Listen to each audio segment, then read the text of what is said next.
Yeah, man. Hey, so this is Jason Panton representing Dubwise. You know, when we listen to a podcast, there's only one podcast for the lion, and it's the lion's voice. The lion's voice is the only voice that we listen to when we listen to the podcast. This is Jason Panton, Dubwise. Listen, get wise, lion's voice. Lion voice.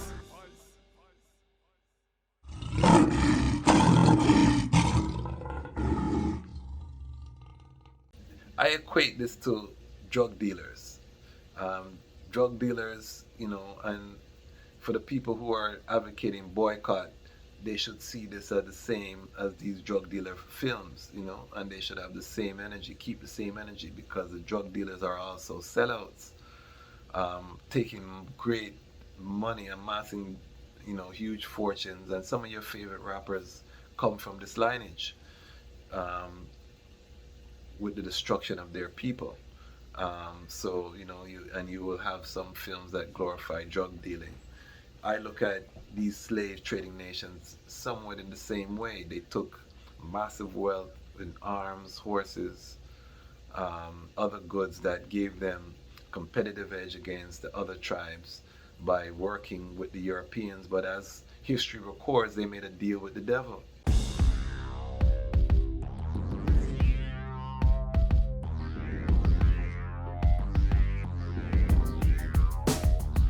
Well, lion voice, tell them that's the people first choice. Lion voice, make the lioness them feel nice. Lion voice, with the lion cubs we sacrifice. Lion voice, got to show the people them the life. Lion voice.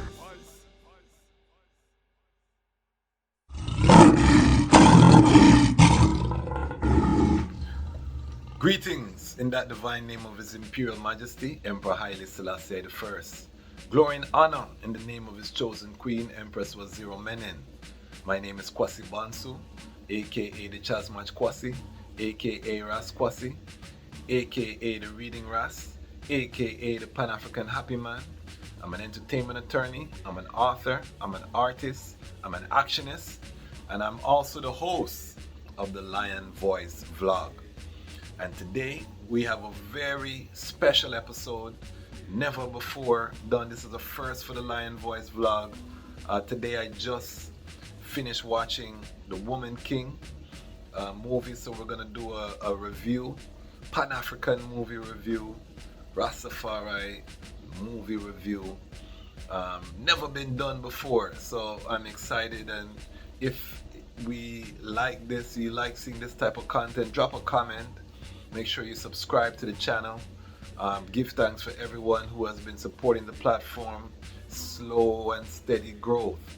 We give thanks for each and every one of you, and we'll continue to make content to get this conversation started. I saw the film today, so I definitely want to just give my overall impressions. This is going to be spoiler, so I'll put a spoiler sign on the screen so everyone can see. We are going to spoil aspects of the film. We're going to touch a little bit on the actual history of the Dahomey, the controversy. As you know, I'm an author. I actually wrote about the Dahomey kingdom in my book, Haile Selassie's Ethiopia, The Rise of the Priestly Warrior Kings. In chapter 28 of my book, we have a paragraph, or a section of the book rather, more than a paragraph, where we go into the history of the Dahomey. And why, you ask, is that significant, or how does that relate to Ethiopia? Well, 1892, the year that His Imperial Majesty was born, is the year that the French, finally conquered Dahomey. So November 17, 1892, months after the birth of Ras Tafari, the Dahomey were conquered by the French. So, one of the things in the book that we write about is, all of these great empires were in decline and coming to their close during this scramble for Africa period. So His Majesty's birth was really in the midst of a very dreadful time for Africa. So that's why I wrote about it. So I knew a little bit about the history before going into the film.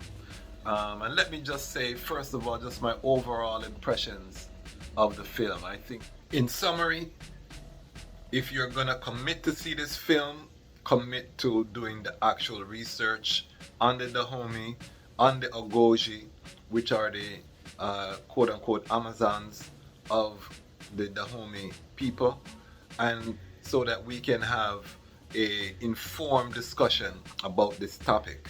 So again, if you're going to commit to see the film, commit to do the research. The benefit of seeing the film is that the more box office that the movie will do, is the more that these type of films will be greenlit, and they'll get these big budgets to do these African epic stories of our history. In the interim, and some people will say, well, black people need to fund these movies. That hasn't happened up to now. So we're taking the incremental approach while we wait for the black creatives in Hollywood or the investors with the money to finance these projects, which I think that is coming. In the interim, supporting these films will send a signal to Hollywood that there is a demand for African stories and African epics. However, don't go into this film with any illusions that you're seeing an unbiased account of African history, and we'll get into that as I get into the review. So short, see the film, do the research, let's have the conversation. I think it is an excellent film, just from a film perspective. I enjoyed myself. I'm not gonna lie, let me be very honest with everyone here. I had a little bit of water in my eye a couple of times during the film. Just the emotion. I love my people, I love black women. So certain scenes and the acting was exceptional. So I definitely enjoyed overall stripping out all of the history, stripping out all of the controversy, because there is tremendous controversy with this film. You have entire sections of the black community that are boycotting this. There's a call to boycott this film, and we're going to talk about all of that in this episode. So overall impressions, now we're going to go into some more spoiler territory in terms of the film and what. But I definitely think that you should go and see the film for yourself, make your own judgments, but definitely use the opportunity to do the research. And this movie is about the Dahomey, and specifically their female warriors, the Ogoji. And the Ogoji are the inspiration for the Dora Milaje in Black Panther. So, and Black Panther is one of the reasons that this film was made. So we're going to talk about the business of this film as well, because I think that's important to the narrative. And let me just say, although I advocate to go and see this movie, I definitely don't think that we should be trying to silence the critics. I think the critics are very necessary. They're bringing up a very necessary dialogue that needs to happen. This is part of the healing journey that we have, because slavery was very messy. It was not a black and white institution. And essentially the Dahomey and some of the other West African empires were sellouts to the Pan-African struggle. We can't ignore that fact. This movie gives them probably the best treatment you could possibly hope for from a publicist or a PR person. But definitely these people were not to be glorified in terms of what their role was in enslaving their fellow Africans. But we have to put all of that into context as well, and we're going to talk about some of those things. So let's get down into this movie, The Woman King. First of all, those who know me know I don't like that title, Woman King. I don't support the title. If you're a woman, you can't be king. Just, that's confusion. But again, we know Hollywood confusion agenda. There can be no woman king. Woman queen, yeah, we support that. Woman king is an oxymoron. It never need to go there. So, but having gone there, let's talk about it. So the Woman King deals with The Dahomey Empire during the 18th century or the 19th century. Film actually opens in 1823 with a battle sequence. It's discussing the reign of King Gezo. That's John Boyega's character. He reigned over the Dahomey from 1818 to 1859. His son Jalile reigned from 1858 to 1889, which was the beginning of the Kefu Khan, or the evil days. Just look at my episode on the birth of His Majesty. You can learn about the evil days and the horrible drought that took Ethiopia. So he reigned up until that time. And then you had King Behazin, who, and I know I'm probably butchering all of the pronunciation, but drop a comment, let me know phonetically if you're from Benin or the Bight of Benin. Give me some pointers of how we can say this better.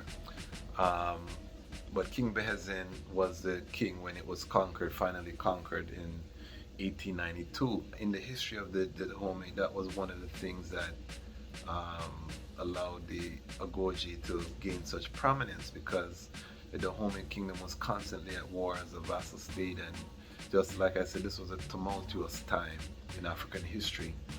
The first recorded mention of the Goji dates back to 1729. The army, when they would raid other villages, they would take people captives, not only just for the slave trade, but also for human sacrifice. And this wasn't really depicted in the film at all, but the Dahomey were known for this, human sacrifice. They also recruited for the Agoje from volunteers. They had forced conscripts, so you did something bad in the kingdom, you might get sent to become an Agoje.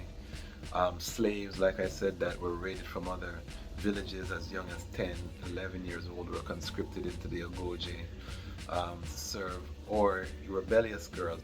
The king controlled all aspects of the village life, so even though you had this female military force, the king is still central, and I think they showed that to some extent, although Viola Davis' character constantly disobeyed the king without much repercussion, and she was kind of the central, run things kind of character.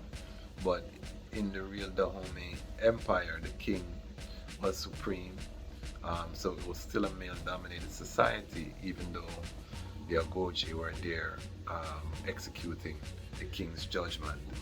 Again, the film opens in 1823 with the Dahomey conquering a village and taking captives from that village to sell into slavery. The important context is that the Dahomey at this time were vassals of the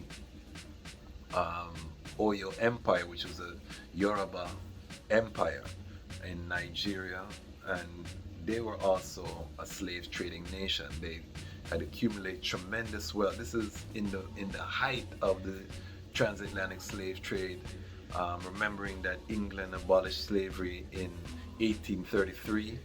So 1823, slavery is still in the heights, and I equate this to drug dealers. Drug dealers, and for the people who are advocating boycott, they should see this as the same as these drug dealer films, and they should have the same energy, keep the same energy, because the drug dealers are also sellouts, taking great money, amassing, huge fortunes, and some of your favorite rappers come from this lineage, with the destruction of their people. So, you will have some films that glorify drug dealing. I look at these slave trading nations somewhat in the same way. They took massive wealth in arms, horses, other goods that gave them competitive edge against the other tribes by working with the Europeans. But as history records, they made a deal with the devil, and they ended up being enslaved themselves, because have no mistake, colonialism was slavery at home. The colonized were made to slave for the Western interests and to serve the Western industrial machine. So they were also victims of their own naivete and their own selloutness, because we have to call a spade a spade. That being said, the kingdom of Dahomey um, started slave trading. They started to grow in power until and amass great wealth, and they dealt with this in the film. To the film's credit, it did deal with the fact that most of the Dahomey's wealth was derived from slave trading. The main character, which was Viola Davis's character, was advocating for the end of the trade, and she was kind of like the moral compass. And she was fictional, so we don't know if any of the Dahomey or any of the Ogoji in real life advocated against, and it's very possible, against the slave trade. It's very possible, and societies are not a monolith, and you always have ones with a conscience that would advocate, but we don't have any historical record. In fact, the Dahomey did not want to stop slavery, which is part of the controversy.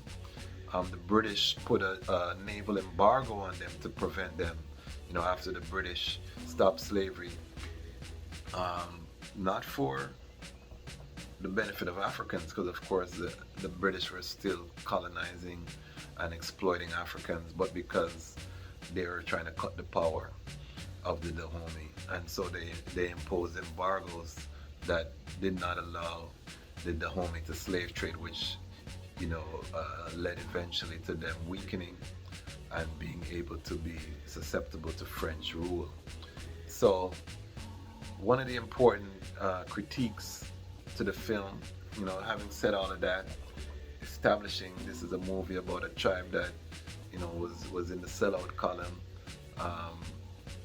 so not a tribe to be glorified. The Ogoji were responsible for horrific atrocities against other Africans. Beheading was a regular thing that they did. The Dahomey were also known for human sacrifice, which was part of the propaganda campaign that the French ultimately used to paint them as savages. They also, according to some accounts, had a tree of forgetfulness where they would march the Africans around this tree so that their spirit would forget where they were from, so that their spirits could not come back and haunt the Dahomey or seek revenge against the Dahomey. So this was wickedness at its highest level, and certainly some of these tribes were complicit. In particular, the Dahomey and the Oyo. Both of these nations, are very culpable for their role. Now again, this was an arms race. It was a time when Africa was going through tribal wars and expansion, so anything, and slavery was not new to Africa. And also Africans didn't have the concept of chattel slavery. We have to make that very clear. So this whole race-based perpetual lifetime slavery, and they even showed in the film that some of the captors that were taken captive by the Dahomey some of the female captives ended up serving in the Ogoji army, and that was something that was regular in Africa, where slaves would be integrated into the tribe and would become part of the tribe. So we're also dealing with two different types of enslavement, and the Africans would have no context in terms of the full weight of what the Europeans were doing, which was very short-sighted on their part. And again, they paid the price. Toussaint Louverture was from Dahomey. He was sold into slavery by his own family, and they did that, in coup d'etat, power struggle. So it was a very convoluted thing. One of the main criticisms that I think is a very valid criticism is that this film was actually written by two white women. Mario Bella is an actress and producer who co-wrote the story, and that's who the final script was based on, her original treatment. And she learned about the Ogoji on a trip to Benin in 2015. And then she persuaded a producer, Kathy Schulman, to find a studio willing to finance the project. This is according to an article that I read and I'll put a link to the article. And then she tapped her sister Dana Stevens as a co-writer. So this is important because we have to understand how Hollywood works, how things get done.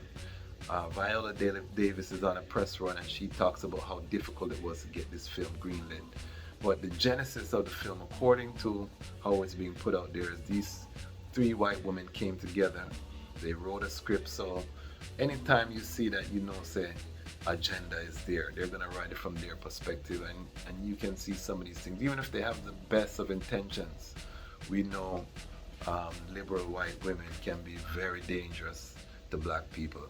So we have to be cognizant of that fact when we look at how the narratives unfolded in this film. Although the end product, as I said, I think it was a good film, and I think that it's worth seeing on the big screen.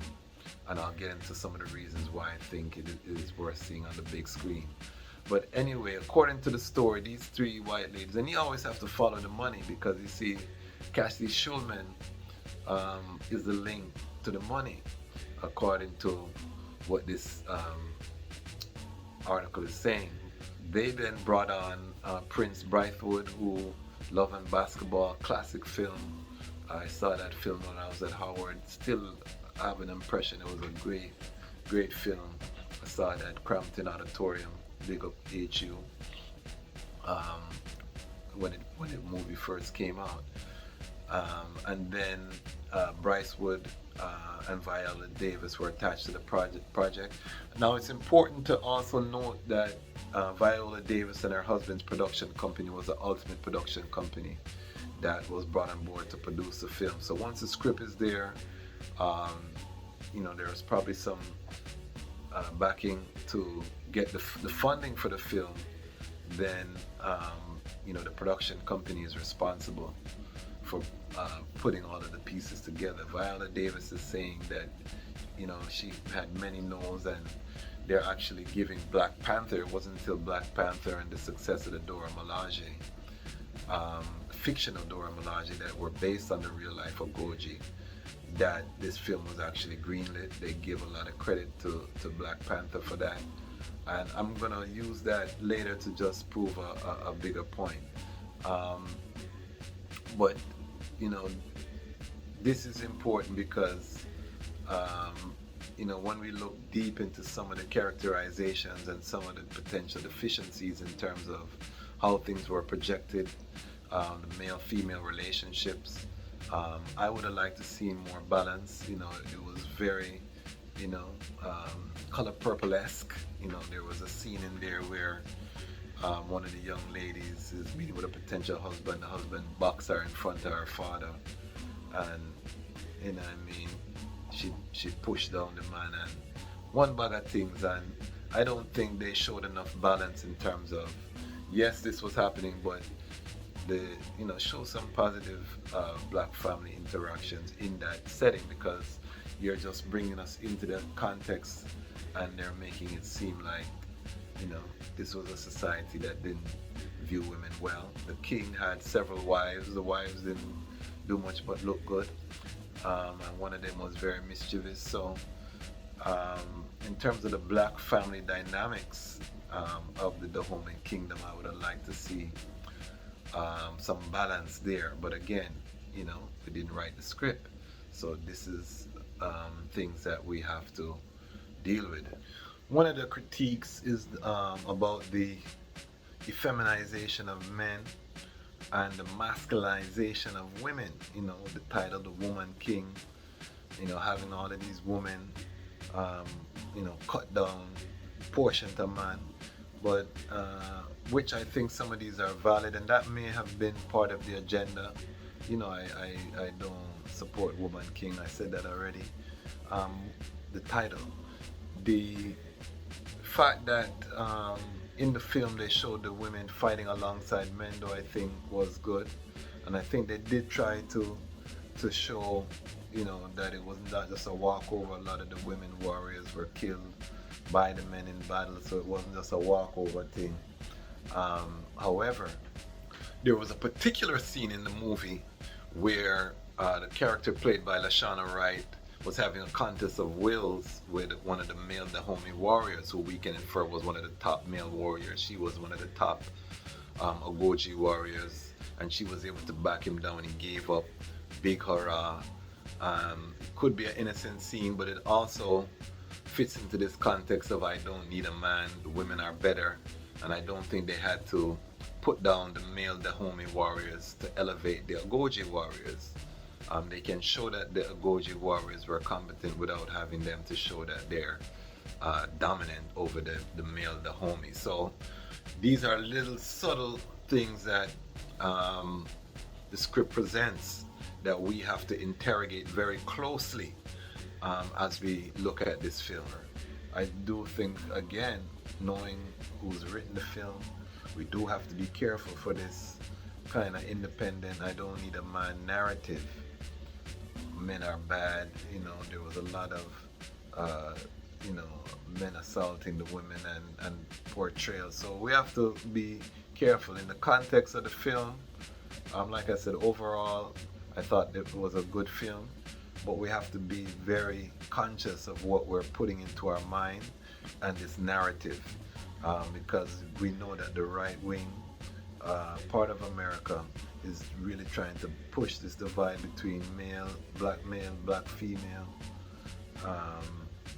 the left wing too, because this independent woman trope, and then also this Africans are the main people culpable in slavery, and therefore there should be no reparation. I think those are two of the major agenda that are potentially trying to be pushed with this movie, but I think they're going to backfire, because I think something is happening with black people, not only in America but around the world. And the more you show us of our mother continent, the more you expose us to these things like Black Panther, like Woman King, even though it's highly fictionalized, it's waking up something inside of the people. And like I said, I was in a theater full of black people, and you could feel the pride, the energy. You can feel something happening in Black America right now, and I'm happy to be here as a witness. And one of the things that set the Dahomey apart in this period of African history is that they had a standing army, and their warriors wore uniform. They were highly trained, highly disciplined. So I like that they showed the training montages, the fighting styles of the Dahomey. The battle scenes were well shot, well choreographed, and they showed the level of skill of African armies of the day, and why the Europeans were not able to dominate Africa until the invention of the Gatling gun, and when they could start bring that superior firepower. But on the battlefield, man to man or woman to man, you can see in this film why the Africans were so formidable, and they were not just savages. And that's one of the things that why I advocate for seeing this film. I saw it in a theater full of black people, and you could feel that pride, and people seeing African kingdom life or village life depicted. I've never seen that depicted in that way. The majesty of Africa depicted in film that way, and I think it's something in our DNA. There's something happening with black people in America. There's an awakening, and I think this is going to help spur the awakening, and even the dialogue that it has sparked, I think, is healthy part of that awakening, because we have never confronted the full breadth of slavery and some of the complicit tribes and this whole dialogue. But we have to understand, though, this is also an agenda that conservative white Americans use as an argument against reparations, saying that your own people sold. So when we see these three white women who are central to writing the story, we have to look at this thing very closely, because this is a narrative that is really being built up, that the Europeans don't need to pay because it was the Africans. But again, there's a lot of nuance to that.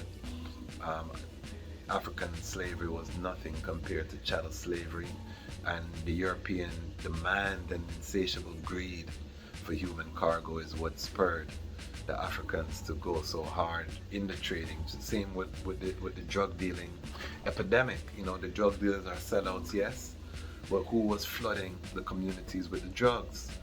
So do we judge more harshly those who are doing the hand-to-hand sales, or do we judge the people who created the demand and who supplied the demand in our communities to these people who chose this sellout route? Because you're always going to have the sellouts, but we have to hold them accountable, but we have to look at the larger macro forces that cause the selling out and what those agendas are, and not lose sight of the big picture. But again, we didn't write the script, so very important, because you know, this channel, we're all about the lion telling its own story. So if we're going to tell our own story, we need to write that story. So that's the one major critique. That's the thing that jumped out at me.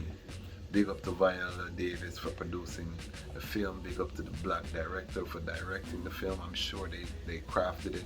And to be honest, the script was probably the weakest part of the whole film, but the acting was so superb.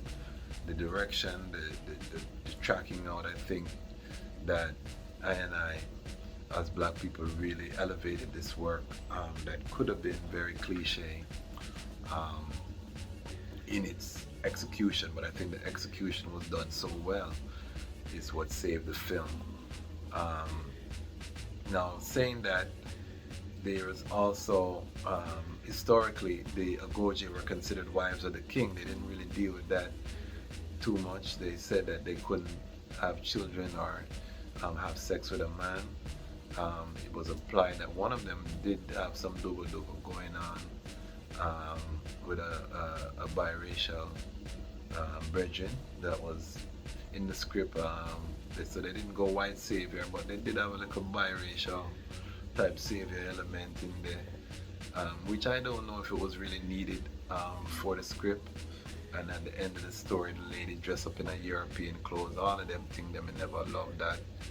But again, I think that comes down to the script writing, because she was saying her clothes is bloody, but to her training, I thought she was gonna put back on her Agoji bloody uniform to say, before I dress up like a European, I'd rather go in and think warrior, we say.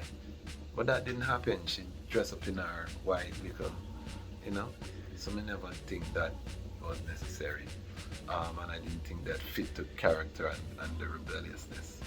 But hey, it was a choice done. We never write the script. Keep coming back to that. The French Dahomey War started in 1890. This is right before the birth of His Majesty, so things broke down with the Europeans eventually that they were trading with.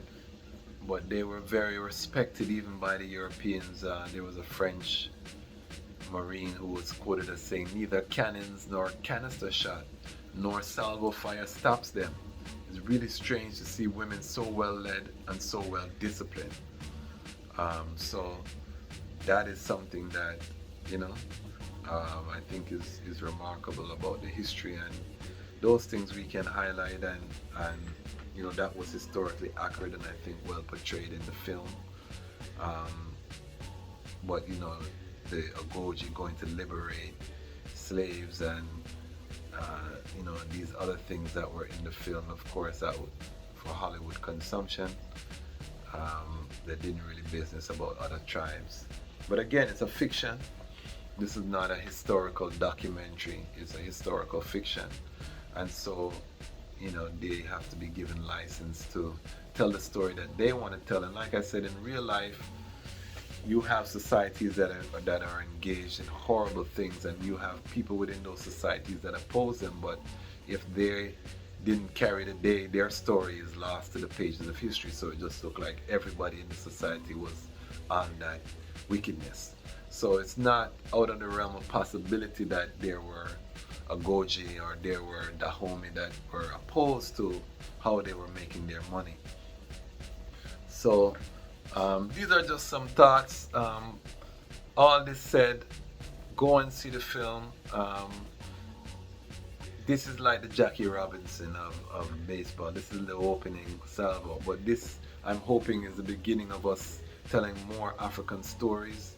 The fact that this film does well, and this is what we have to talk about, the business part of it. This movie only was made because Black Panther did well. And Black Panther, we know, did a lot for the consciousness. That was also written by Stan Lee and Jack Kirby, two Jewish American, European Jewish Americans. So it's a long walk to freedom. And you know, I think Ryan Coogler and his partner actually penned the script for Black Panther. So at least that was written by black people, but the story that in which it is based was written by two white comic book writers. So, and this again written by white women. But I think if this film does well, I know, it will open the door for other African-centric stories to be told. The depiction of the Dahomey Empire, the sets, the village life, the song, dance, these things I think are touching a chord in the DNA of black people. The beautiful melanin on the screen that just radiates.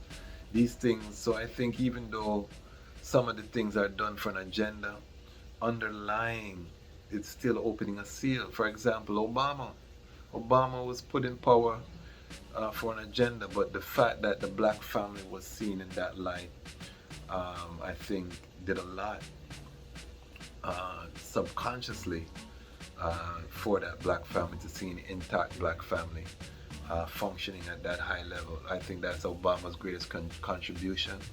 And in a similar fashion, so while I'm not a big Obama fan to say what he did in Africa and in Libya, I understand the importance of young children who grew up with a black person in that symbolic position of power, with a black woman as his wife and black children. I understand that significance. In the same way, I think people seeing a black civilization depicted like this on screen, not savages, not just huts, them seeing the infrastructure of this black civilization, the high level of organization that was happening in West Africa at this time. I think this is the first time I've really seen it at this level, and for me that was a joy. Being a historian, somebody who studies these things, it was a real joy to see that. Now, we can never trust Hollywood for our education, so definitely do your research on the Dahomey, find out about them. You can again read about some of it in Haile Selassie's Ethiopia, but there are a few books that talk about it. A book called The Barracoon, I believe, Neil Hurston. We can put up the book on the screen, is one that I've heard deals with a great account of the atrocities that were committed by the Dahomey. So educate yourself on that, but go see the movie.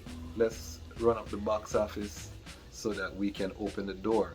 And as a child of His Imperial Majesty, we understand the trade-offs that we have to sometimes make for the long picture. For example, His Majesty had to have white pilots for Ethiopia Airline when it first started, contracted with Boeing. He got a lot of flack for bringing in white people, but today we see he had them train the Ethiopians, and now it's all Ethiopian force. Marcus Garvey criticized His Majesty for a lot of his policies. He couldn't see the big picture.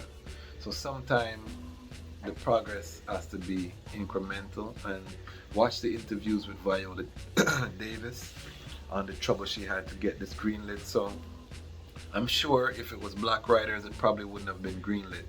And these are things that I would love to see people like Tyler Perry, Oprah, and them type of people funding these kind of movies instead of some of the buffoonery or the foolishness where we see coming out of those studios. Make these big swings, take chances with your fellow black actors. I would like to see black people funding these stories so that we can tell our own stories, because as you know, the time has come for the lion to tell its own story. And this is the lion's voice. Lion voice.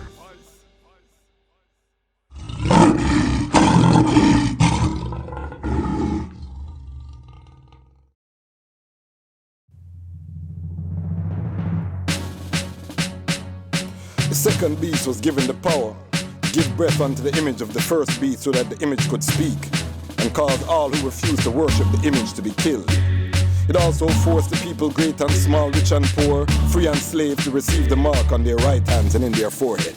Gone down in the new world order, I feel work harder, I feel pray harder. Babylon them coming with them microchip, and them prison cell, that's the new slave ship. New world order, I feel work harder, I feel pray harder. Babylon them coming with them microchip, and them video game, that's the new matrix. It's a new world order, them start bleaching, diverse doctrine, them start preaching. Angels for the stars they reaching, they're falling, never hear the lion calling. New world order, them fight against the poor. Machine and robot that sweep them floor. Machine and robot that run them stores. So them create disease ones without any cure. The new world order, I feel work harder, I feel pray